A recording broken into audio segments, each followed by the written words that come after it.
Ənquştər üzüyə deyərlər. Ənquşt barmağa deyərlər farsça. Əli əleyhissalam rükuda sailə, yəni dilənçiyə öz üzüyünü, ənquştərini verib. İmam Hüseyin əleyhissalamınsa qarət eləyəndə gəliblər, istəyiblər barmağından üzüyü çıxarsınlar, çıxmayıb, barmaq qarışıq kəsib aparıblar qarət zamanı. Bu hadisəni Raci böyük ustalıqla verir, qeyd eləyir. Özü də yazısında deyir ki, Əli əleyhissalama müraciətdir özü də yazısı.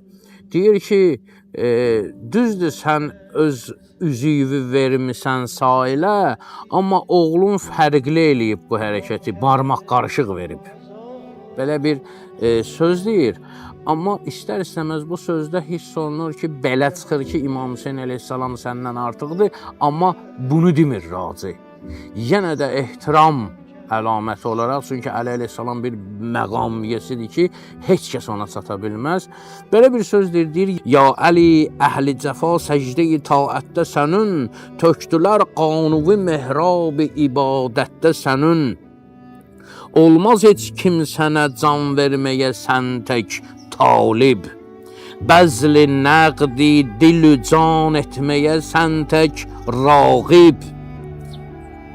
Yer üzündə sənə məxsusdur 11 naib, bir Hüseynin olu müslüm bu səxavətdə sənin.